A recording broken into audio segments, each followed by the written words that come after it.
Guys, myself N K Jha and you watching play with chemistry. इससे previous lecture में हम लोग फर्स्ट ऑर्डर देखे थे, मतलब integrated rate expression first order के लिए। और आज जो है उस फर्स्ट ऑर्डर से जो मेरे को दो फॉर्मूला आया था, उस फॉर्मूला का अप्लीकेशन देखेंगे।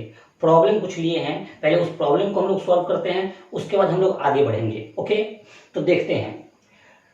पहले जो फॉर्मूला आया था, पहला फॉर्मूला जो आया था वो आया था k equal to 2.303 upon T log 10 base पे इनिशियल अपॉन क्या फाइनल, मतलब t इक्वल टू टी पे। या इसको दूसरा पार्ट में हम तोड़े हुए थे, k equal to 2.303 upon T log 10 base पे a upon a minus x.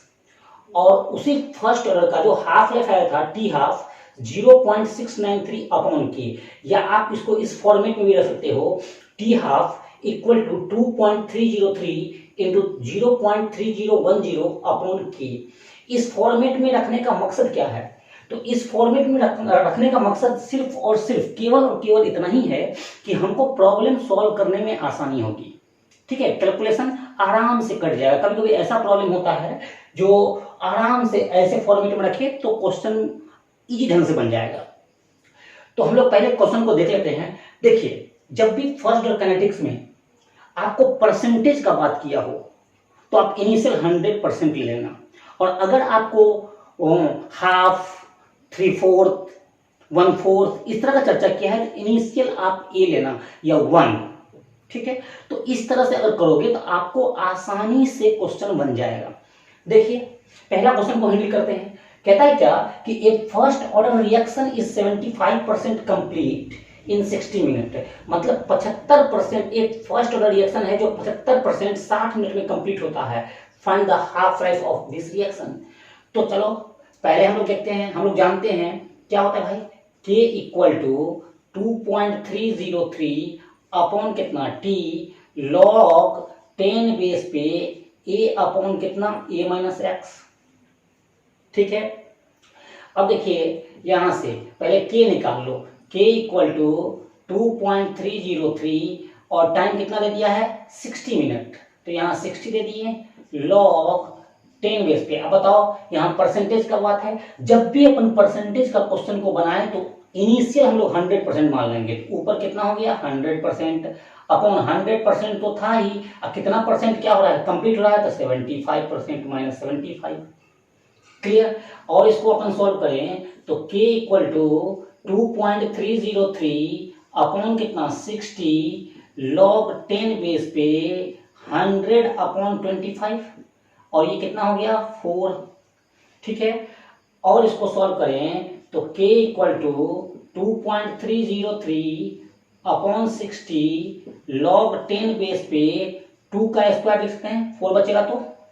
ठीक है, और आपको पता है, और k इक्वल टू 2.303 अपॉन कितना 60, और इसको लिखते हैं क्या 2 इंटू लॉग 10 बेस पे क्या 2। ठीक है, और यहां से सॉल्व करें तो k half equal to 2.303 by 60 into 2, और आपको लॉग का जो है हम लेक्चर डाल चुके हैं यूट्यूब पे, आप उसमें जाकर देख लो। लॉग 2 का वैल्यू 0.3010 सॉल्व कर लेंगे, k का मान आएगा।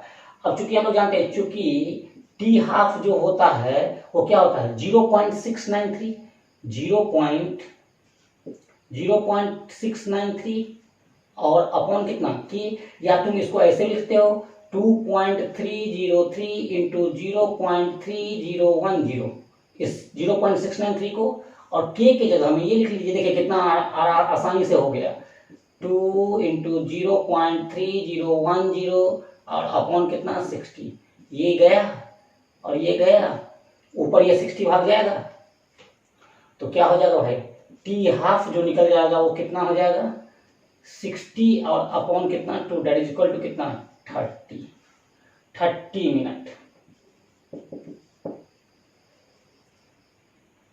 क्लियर। तो कहता है find half life of reaction, तो कितना मिनट निकल गया 30 मिनट। कोई दिक्कत? देखिए हम आपको बताए थे ना, इस फॉर्मेट में रखने से क्या होगा कि आसानी से कैलकुलेशन हो जाएगा, इसलिए हम इस फॉर्मेट में ले लिए। अब दोनों फॉर्मेट याद रखना। ओके, अब चलते हैं।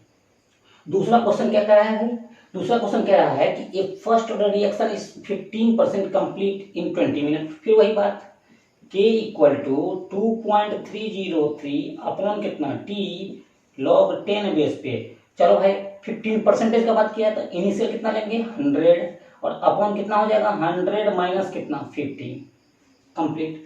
अब कहता है कि अब यहाँ से K का मान निकाल लो, K का मान निकालोगे तो यहाँ पे T का मान कितना ले लेंगे, T का मान 20 मिनट।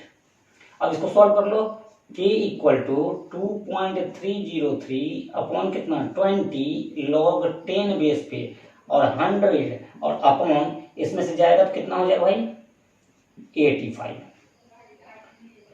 क्लियर, इसको अपन सॉल्व कर लेते हैं। इसको सॉल्व करने के बाद K का वैल्यू आएगा। अब कहता है कि how long will it take to 60% complete, मतलब T का मान निकालना है तो ये K का मान निकाल लो। K का मान मानते हैं आगे x, ठीक है। तो फिर अगेन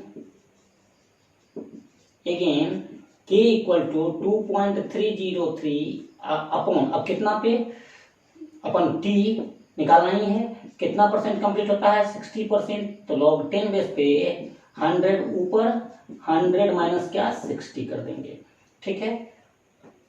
और यहां से T का मान निकालना है तो T इक्वल टू 2.303 अपॉन कितना K log 10 बेस पे 100 अपॉन कितना हो जाएगा 40। और इसको सॉल्व कर लीजिए, T इक्वल टू 2.303 बाई क्या K log 10 बेस पे 0 से 0 गया 10 बाई कितना 4। इसको सॉल्व कर लेंगे।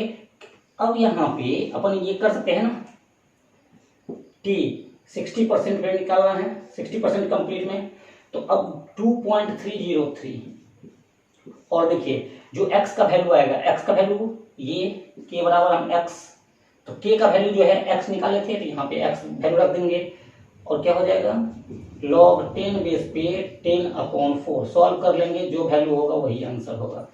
और वो जो होगा आंसर मान लेते हैं क्या y, T 60% कंप्लीट होने में y मिनट लगेगा। सॉल्व कर लीजिएगा, वही आंसर हो जाएगा। क्लियर। तो हमने क्या किया, कह रहा था कि first reaction is 15% complete 20 minute, तो 15% कंप्लीट 20 मिनट में वहां से K का मान निकाल लिया। K का मान निकालने के बाद क्या किया, फिर अगेन रेट कांस्टेंट का वैल्यू फर्स्ट ऑर्डर के लिए लिख दिए, ठीक है। और उसके बाद क्या करा है कि 60% कंप्लीट होने में कितना समय लगेगा, तो इस तरह से ये बनेगा। ओके, अब आते हैं, कहता है कि first order reaction has a rate constant 0.0, मतलब रेट कांस्टेंट का मान दे दिया है। इफ वी बिगिन विथ 0 मतलब 0.10 m कंसंट्रेशन ऑफ रिएक्टेंट से हम लोग शुरू करते हैं, मतलब T इक्वल टू 0 पे मेरा इतना कंसंट्रेशन दिया हुआ है, ठीक है। तो कहता है कि आप बताओ कि रिएक्टेंट का कितना concentration remains in solution after 3 hour, 3 hour के बाद कितना रिएक्टेंट बचा रह जाता है। तो चलो K इक्वल टू फॉर्मूला जानते हैं फर्स्ट ऑर्डर से 2.303 अपॉन T log 10 बेस पे इनिशियल कंसंट्रेशन रिएक्टेंट का और अपॉन कितना ये। अब अपन को क्या दिया है, a first order reaction has a rate constant, rate constant मतलब K का मान 0.051 2.303, ठीक है। अब time reactant will remains in solution after 3 hour, 3 hour मतलब हो गया 60 मिनट, 1 आवर 60 इंटू 3 180, ठीक है। log 10 बेस पे इनिशियल कितना स्टार्ट किए थे, स्टार्टिंग 0.10 अपॉन RT, ये सॉल्व करना होगा। तो क्या आराम से हो जाएगा भाई 0.051 इंटू 180, ठीक है, और upon 2.303 equal to log 10 base पे 0.10 और अपॉन कितना RT, ठीक है। जब इस लॉग को इधर लेके जाओगे तो ये एंटी लॉग बन जाएगा, तो अपन लिख सकते हैं 0.10 अपॉन कितना RT equal to anti log of कितना भाई 0.051180 और अपॉन 2.303। ठीक है, क्लियर। अब यहां से इसको इधर लेके जाओ तो 1/RT, या एक काम करो RT को उधर ही लेके चले जाते हैं, तो RT इक्वल टू बिकम्स कितना हो जाएगा 0.10 और अपॉन NT log 0.051 180 2.303। यहाँ से RT निकल जाएगा और NT log आप लोग को हम निकालना सिखा देंगे, कोई टेंशन का बात नहीं है। NT log जो है बहुत इजी है, देख लेंगे क्वेश्चन से ही, कोई दिक्कत नहीं है। पहले प्रोसेस आप लोग देख लो, क्लियर। अब थोड़ा सा हम लोग आगे बढ़ जाते हैं। कहता है कि the half life period of A first order reaction is 1 minute 40 second. या तो 40 सेकेंड को आप मिनट में कन्वर्ट कर लो या मिनट को सेकेंड में कर लो। तो 1 मिनट इक्वल टू 60 सेकेंड, 60 40 कितना हो गया 100 सेकेंड। ठीक है, तो हाफ लाइफ दे दिया है, मतलब टी हाफ आपको दे दिया है कितना 100 सेकेंड। तो के का मान निकालना है, तो के इक्वल टू 0.693 और अपॉन कितना T half, that is equal to K equal to क्या आ जाएगा 0.693 by T half. T half का जवाब कितना लिख देंगे 100 सेकेंड है, जो भी आएगा आंसर, अगर एक्स आया तो वो पर सेकेंड में आंसर आ जाएगा। यही था। उसके बाद कुछ एग्जाम्पल जो है वो फर्स्ट ऑर्डर से रिलेटेड है, जैसे decomposition of H2O2 in aqua solution, जैसे हाइड्रोलाइसिस ऑफ मिथाइल एसीटेट, जैसे डिकम्पोजिशन ऑफ अमोनियम नाइट्रेट, ये है अमोनियम नाइट्रेट। ठीक है, ये है मिथाइल एसीटेट, क्लियर। ठीक है, उसी तरह से हाइड्रोलाइसिस ऑफ डाइजो डेरिवेटिव, ठीक है, ये फिनॉल में अपन देखेंगे। उसके बाद इन्वर्सन ऑफ केन शुगर। तो ये कुछ एग्जाम्पल था, इसको आप लोग नोट कर लें। ओके, तो इसी टाइप का क्वेश्चन रहेगा, तो ध्यान रखिए इसमें मुद्दा क्या आया। मुद्दा ये आया कि अगर आपको परसेंटेज में कंप्लीशन बता रहा है तो वहां पे आप 100% लोगे, और परसेंटेज में नहीं 1/4 डिसोसिएट कर रहा है या 2/3 कर रहा है, ऐसा कुछ करके लैंग्वेज में कर रहा है, तो आप इनिशियल ए मान लो और फाइनल क्या करना है, या इनिशियल 1 मानो और उससे क्वेश्चन को आप सॉल्व करो। लेकिन अगर परसेंटेज में दिया हो तो इनिशियल 100 मानना है। ओके, फर्स्ट ऑर्डर काइनेटिक्स के बारे में क्लियर। इसका स्क्रीनशॉट ले लीजिए या इसको नोट कर लीजिए, फिर आगे देखते हैं। तो फर्स्ट ऑर्डर काइनेटिक्स को थोड़ा सा हम लोग आगे बढ़ाते हैं, और फर्स्ट ऑर्डर काइनेटिक्स जो है उसमें हम लोग रेट कांस्टेंट का वैल्यू देख लिए थे, रेट कांस्टेंट निकाले थे उसमें। अब जो देख रहे हैं वो first order in radio activity. चलते हैं देखते हैं। तो first order in radio activity, suppose करते हैं कि एक न्यूक्लियाई ए है या एलिमेंट ए है जो रेडियो एक्टिव है, वो डिसइंटीग्रेट करके बी सी और ये चेन रिएक्शन होता है। ठीक है, मान लेते हैं जो न्यूक्लियाई ए है उसका एट टी इक्वल टू 0 पे जो है वो इनिशियल एक्टिविटी या इनिशियल अमाउंट n0 है, और t इक्वल टू टी समय पे क्या है nt है।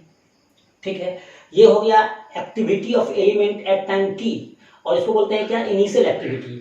और यहाँ पे अगर हम देखें तो हम फर्स्ट ऑर्डर काइनेटिक्स से जानते हैं, फर्स्ट ऑर्डर काइनेटिक्स से क्या जानते हैं भाई, फर्स्ट ऑर्डर काइनेटिक्स कहता है, फर्स्ट ऑर्डर काइनेटिक्स क्या कहता है, k equal to 2.303 upon T log 10 base पे R0 upon RT, concentration of R0 upon RT, मतलब इनिशियल अपॉन क्या final.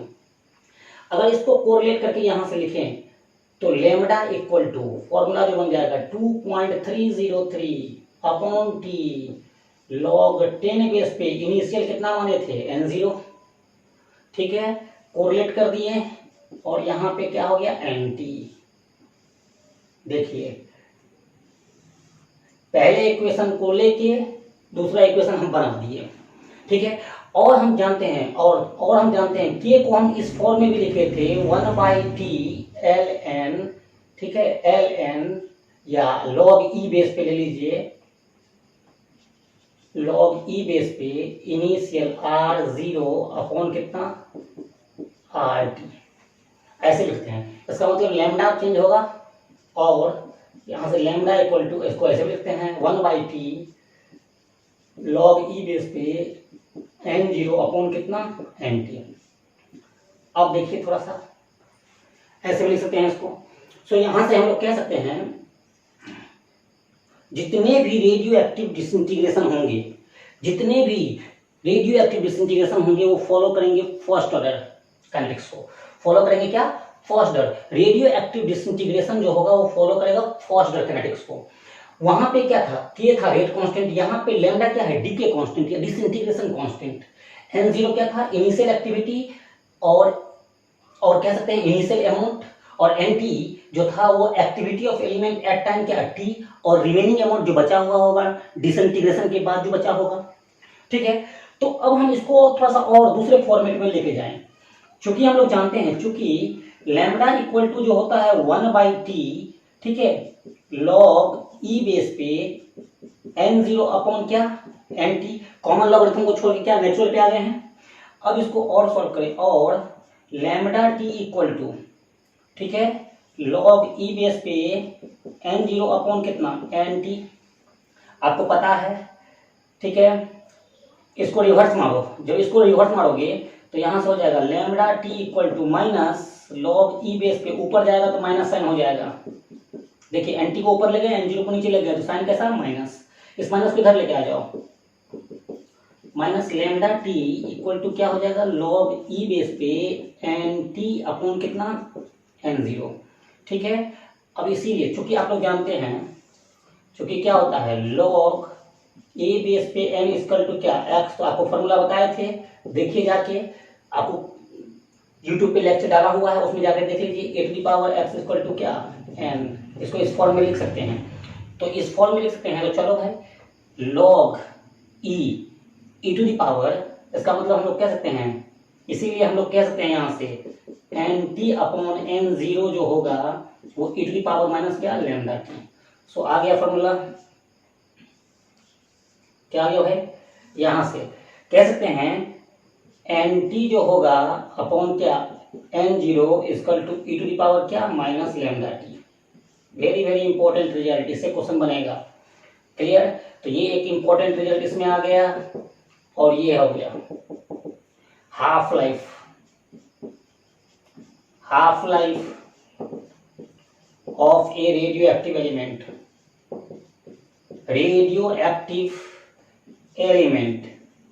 Half life of A radio active element. Simple सा बात, लैम्डा इक्वल टू वही बात हो जाएगा 0.693 अपॉन टी, या और ऐसे लिखते हो 2.303 इंटू 0.3010 अपॉन टी, ऐसे भी लिख सकते हो। ठीक है, तो ये हाफ लाइफ आ गया, कोई दिक्कत तो नहीं है। सो यहां से आराम से हम लोग देख लिए क्या क्या फॉर्मूला आ गया भाई। फॉर्मूला जो हमको आ गया वो 3 फॉर्मूला आ गया। कौन कौन भाई? एक जो आ गया वो lambda equal to 2.303 upon T log 10 base पे इनिशियल बट्टे क्या एट टाइम टी पे डीके। और दूसरा जो फॉर्मूला आ गया वो दूसरा फॉर्मूला क्या आ गया भाई? एन टी, इसी को हम तोड़ दिए हैं, एन टी अपॉन n0, इसी को हम लोग क्या किए हैं तोड़ बनाए हुए हैं, ई टू द पावर क्या माइनस लैम्डा टी, ये हो गया। और लैम्डा जो हो गया हाफ लाइफ 0.693 अपॉन कितना टी रेडियो एक्टिव से। अब आ जाते हैं थोड़ा सा आगे, फर्स्ट ऑर्डर ग्रोथ काइनेटिक्स।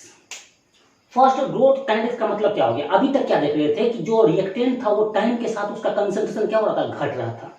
यहाँ पे वो नहीं होगा। जैसे ही ग्रोथ मतलब क्या होगा? ये पॉपुलेशन का बात कर रहा होगा या बैक्टीरिया मल्टीप्लिकेशन का बात कर रहा होगा। यहाँ पे पॉपुलेशन का बात कर रहा होगा या बैक्टीरिया मल्टीप्लिकेशन का बात कर रहा होगा। सो अब बताइए, मान लेते हैं सपोज कि अभी मान लेते हैं बैक्टीरिया जो है वो ए है, मान लीजिए। अब बताओ कुछ ही समय में वो बैक्टीरिया क्या हो जाएगा? ए प्लस एक्स। कुछ ही समय मतलब dt समय में, बहुत कम समय में बैक्टीरिया का बहुत ज्यादा मल्टीप्लिकेशन हो जाता है।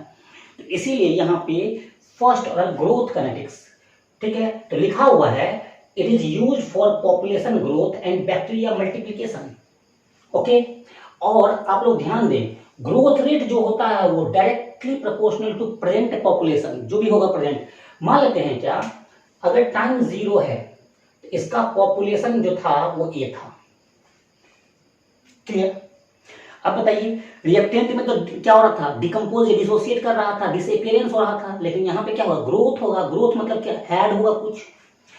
तो अब टाइम अगर मान लेते हैं क्या dt समय का बात करें, बहुत कम समय में, तो पॉपुलेशन में ग्रोथ क्या हो जाएगा? ए प्लस क्या एक्स। ठीक है, तो अपन यहाँ पे कह सकते हैं कि रेट वो जो होता है वो क्या हो गया, डी एक्स बाई क्या डी टी, वो डायरेक्टली प्रोपोर्शनल हो जाएगा। बताइए प्रेजेंट पॉपुलेशन कितना है, ग्रोथ रेट यही है क्या, D X by D T जो है वो जी लिख देते हैं, ग्रोथ रेट। अब बताओ ये प्रेजेंट पॉपुलेशन कितना था, ए प्लस क्या एक्स, इसका मतलब यहां से क्या हो जाएगा, डी एक्स अपॉन कितना D T equal to K into A plus क्या एक्स। अब फिर वही बात कर लेंगे, ऐसे करके करके D X by A plus X equal to क्या के डी टी, ठीक है। और इंटीग्रेट क्या कर देंगे, अब इसके बाद क्या होगा प्रोसेस जो फर्स्ट में बताए थे, इंटीग्रेट क्या कर देंगे, both side, integrate both side. और जैसे ही फर्स्ट ऑर्डर में फॉलो किए थे वैसे ही यहाँ पे कर लेंगे, लॉग ई बेस पे आ जाएगा कितना, ए प्लस एक्स आ जाएगा, और एट टी इजकल टू 0 पे वो बिकम क्या हो जाएगा, ए। तो उसको वैसे जैसे फर्स्ट ऑर्डर में किए थे इंटीग्रेशन वैसे ही इसमें कर लेंगे। ओके, तो वैल्यू जो आएगा वो वैल्यू क्या आएगा वो देख लें, वो आएगा rate constant K equal to minus 2.303 upon T log 10 base पे A upon A plus X. ध्यान दें इसका जो फॉर्मूला आ गया वो ये आ गया। ओके, देख लें जितना में स्टार लगा रहे हैं वो फॉर्मूला आप लोग को याद होना चाहिए, वो इंपॉर्टेंट है जितना भी स्टार लगा रहे हैं। क्लियर। अब आते हैं क्या, रिवर्सिबल। तो यहां पे ये तुम देख लीजिए। अब आते हैं क्या, रिवर्सिबल फर्स्ट रिएक्शन।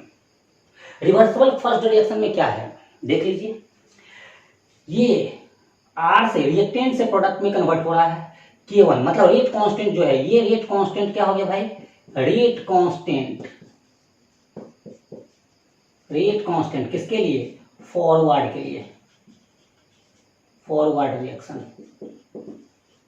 और यहां पे K2 किसको बताएगा, रेट कांस्टेंट किसके लिए भाई, बैकवर्ड रिएक्शन।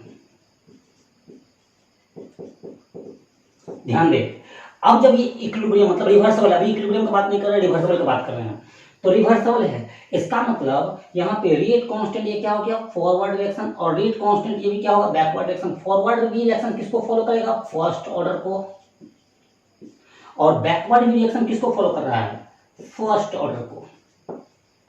ठीक है, तो अब देखिए एट टी इजकल टू 0 पे मान लेते हैं इसका इनिशियल कंसंट्रेशन क्या, ए मोल पर लीटर, ये कितना हो जाएगा 0 mole per litre. At T equal to T समय के बाद क्या हो जाएगा भाई, ए माइनस एक्स मोल पर लीटर, और यहां पे कितना हो जाएगा एक्स मोल per litre.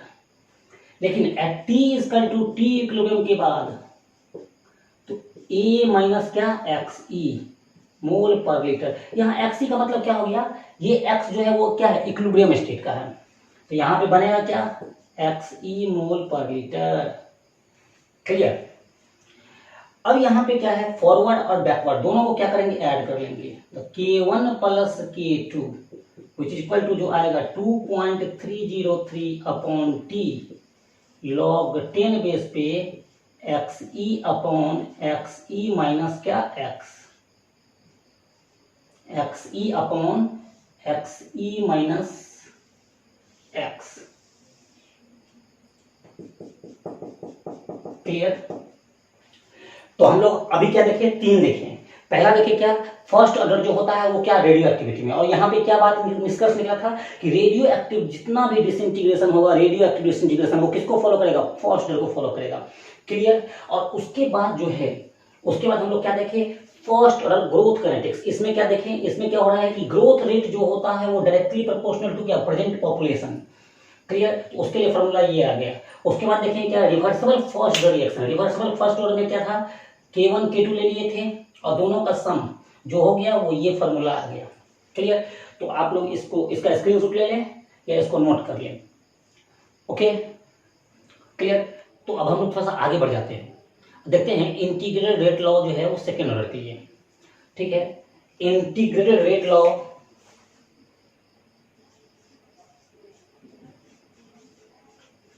Integrated rate law किसके लिए भाई? सेकेंड ऑर्डर के लिए, सेकेंड ऑर्डर रिएक्शन। गौर करें ये आपके सिलेबस में नहीं है, तो इसमें थोड़ा सा हमको ग्राफ चाहिए, इसलिए हम इसको पढ़ा रहे हैं। ओके, ग्राफ का इस्तेमाल होगा इसलिए हम इसको पढ़ा रहे हैं। यहाँ पे रिएक्टेंट से जाता है कहाँ? Product P. फिर यहाँ पे रिएक्टेंट जो है वो प्रोडक्ट में कन्वर्ट हो रहा है या आर से पी में कन्वर्ट हो रहा है। एट टी इक्वल टू 0 पे इनिशियल यहाँ पे R0, at T equal to T समय पे इनिशियल क्या हो जाता? RT। फिर वही बात, एट टी इक्वल टू 0 पे A मोल पर लीटर, यहाँ क्या हो जाएगा? 0 mole per litre. At T equal to T समय के बाद A minus x mole per litre, और यहाँ क्या हो जाता? एक्स मोल पर लीटर।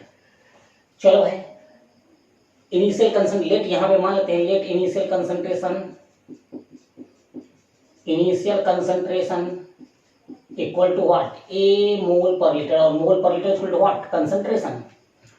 सो यहाँ से अगर हम रेट लिखें तो रेट जो होगा डिसअपियरेंस होगा रिएक्टेंट का, D concentration of R T समय पे अपॉन डी टी, वो हो जाएगा के कंसंट्रेशन ऑफ आर टी। और यहाँ अब सवाल उठता है, जब 0 ऑर्डर था तो यहाँ पावर 0 लिए थे, फर्स्ट ऑर्डर था तो यहाँ पावर फर्स्ट लिए थे, अब कितना ऑर्डर है? सेकेंड, तो यहाँ पावर लेंगे सेकेंड। और ये किस पे ले गए थे? आप लोग को बताए थे रेट जो होता है वो K concentration to the power कितना? N equal to what? Order of reaction. याद करिएगा, आप लोग प्रीवियस लेक्चर में दिए थे, ये बात बताए थे आप लोग को। और यहां से minus D concentration of R T upon कितना? D T, which is equal to K, इस फॉर्म में लेके आ गए हैं आर टी का स्क्वायर, इसको इधर लेके जाओ और डी टी को उधर लेके जाओ, तो क्या हो जाएगा? D concentration of R T upon कितना? आर टी का whole square equal to K D T. Clear? अब क्या करते हैं? Integrate both side, integrate both side. जब इंटीग्रेट बोथ साइड करते हैं तो क्या हो जाएगा भाई?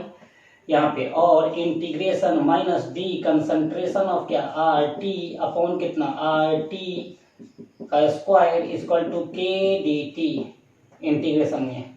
और चूंकि आप लोग जानते हो integration x to the power n dx जो होता है वो क्या होता है? x के पावर n+1 अपॉन कितना? n+1। पता है आप लोग को? तो यहाँ पे हम लोग कह सकते हैं क्या? इसको ऊपर लेके चल जाओ, माइनस तो बाहर निकाल लिए, तो क्या हो जाएगा भाई? RT का पावर -2 DRT इक्वल टू के बाहर निकाल लो dt। अब ये क्या हो जाएगा भाई? माइनस तो रहेगा ही रहेगा, पीछे में लगा हुआ, इसका क्या हो जाएगा? RT टू द पावर -2 + 1 और अपॉन -2 + 1, यही फॉर्मूला पे लेंगे। ठीक है, equal to K T plus C, C equal to what? Integration constant. और इसको सॉल्व करते हैं तो यहाँ पे क्या आ जाएगा भाई? माइनस ये RT का पावर कितना हो जाएगा? -1, और नीचे में कितना आएगा? -1, माइनस गया, इक्वल टू व्हाट? के टी प्लस सी। और यहाँ से करेंगे RT का पावर -1 को लिख सकते हैं 1/, क्या? RT equal to K T plus C, इसको इक्वेशन 1 मान लेते हैं, और C equal to what? Integration constant. Clear? तो अगर हम देखें यहाँ पे, अगर हम एट टी इक्वल टू 0 का बात करें, बताइए, जब t इक्वल टू टी था तो कंसंट्रेशन RT था, जब t इक्वल टू कितना? t से कहाँ जा रहा है? 0 पे, तो RT becomes equal to what? R0। t equal to 0 पे हम लोग कह सकते हैं क्या? RT बिकम्स इक्वल टू क्या? R0। अब क्या करते हैं? फ्रॉम इक्वेशन 1, फ्रॉम सेम घटना, कोई प्रोसेस में अंतर नहीं, फ्रॉम इक्वेशन 1 में चलो भाई 1/, RT के जगह पे क्या पुट कर देंगे? R0, के टी के जगह पे 0 प्लस सी, इसीलिए यहां से C जो आ गया 1/, क्या? R0। क्लियर? ये C का वैल्यू आ गया।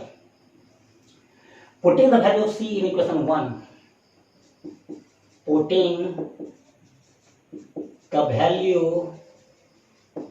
ऑफ सी इन इक्वेशन 1, चलो 1 में पुट कर दो तो क्या हो जाएगा 1/RT equal to KT plus 1 by कितना R0,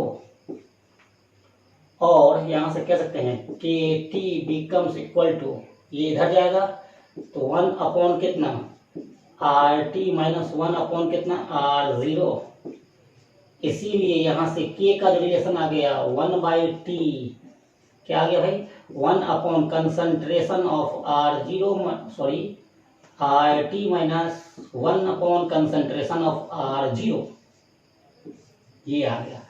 अगर अपन इसको इस फॉर्मेट में लेके चलें, इस फॉर्मेट में लेके जाएं तो वो K बराबर क्या हो जाएगा K इक्वल टू 1/T और 1 अपॉन यहाँ पे RT की जगह पे क्या पुट कर देंगे A माइनस एक्स।